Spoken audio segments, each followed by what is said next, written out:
That takes us up to our presentation of the citywide fiscal year 2026 recommended operating budget to the City Commission. I'll turn it over to you, Mr. Waters. Very good. Good morning, Mayor, Vice Mayor, members of the Commission. I'm Joshua Waters, the city's budget director. This chart shows the breakdown of citywide revenue. The FY 2026 budget for all funds totals $463.5 million. And I'll go over each of these slides, starting with the ad valorem revenues, the blue piece. Ad valorem revenues have increased by $11.1 million, primarily due to property valuation increases. Non-ad valorem revenues increased by approximately $1 million, mostly due to revised utility service tax revenues. Licenses, permits, and assessments have increased by $9.4 million, primarily due to fire assessment fees adjustment to cover the rising costs of eligible fire expenditures, and by realigning building permit revenues to be closer to recent years' actuals. Intergovernmental revenues have increased by $5.9 million, largely due to budgeting for the state premium tax pass-through for firefighter and police pension costs, and an increase in shared local revenues of around $1.9 million. Charges for services have increased by 11.2, predominantly due to utilities and solid waste scheduled increases totaling $8.4 million and other adjustments that are done annually. Miscellaneous and transfers decreased by 1.5 as a net effect of an increase in interest earnings and a year-over-year reduction in capital funding due to scheduled capital improvement projects between FY25 and FY26. Other sources decreased by $70.7 million, mainly due to utility 2024 series bond projects, which were utilized to finance utility capital improvement projects, and a reduction in fund balance across various funds, predominantly allocated for citywide capital improvement projects. This chart shows year-over-year comparisons of each fund type.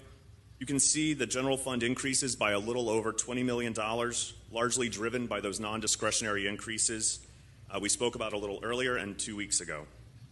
Special revenue funds decrease by a little more than $9 million, largely because of a decrease in expenditures for the building permits fund. Enterprise funds decreased by $45.6 million, largely because of those utility bond proceeds that were budgeted for 25 for capital projects. Internal service funds are used to pay for services and goods that are provided by one department to other departments within the city on a cost reimbursement basis. The 2026 budget for most of these funds are very similar to the 2025 budget.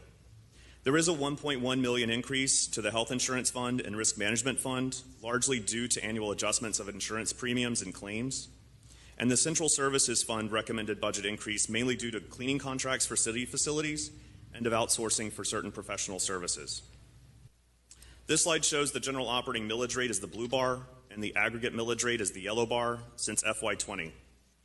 The operating millage rate remained constant between 2020 and 2022. In 23, the rate increased slightly to where it remained until FY25, when the rate decreased to 5.2443, which is the proposed rate for 2026. For 2026, the proposed operating millage rate will remain unchanged, while the aggregate millage rate is estimated to decrease by 0.7%. This slide shows how Pompano Beach's operating millage rate compares to other municipalities in Broward County. Assuming no other municipalities change their millage rates in 26, Pompano Beach's operating millage rate would remain below the median municipal rate in the county. And then finally, this slide details the next steps in the budget process. As you can see, we're right here, July 14th, the July Budget Workshop. The next date is July 22nd, where the Commission will consider and adopt the FY26 preliminary fire assessment fees resolution. On September 15th is the first of the 2 required TRIM budget hearings.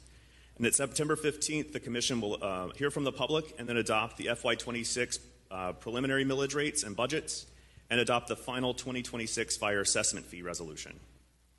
The final public budget hearing is on September 22nd, where the Commission will adopt the final millage rates and budgets and the FY 2026 to 2030 CIP adoption in order to meet the legal requirement that the city have a budget prior to October 1.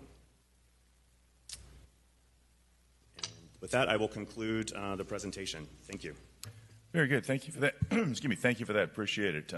Let the record reflect that Commissioner Segerson-Eaton came in just after the presentation began. Thank you.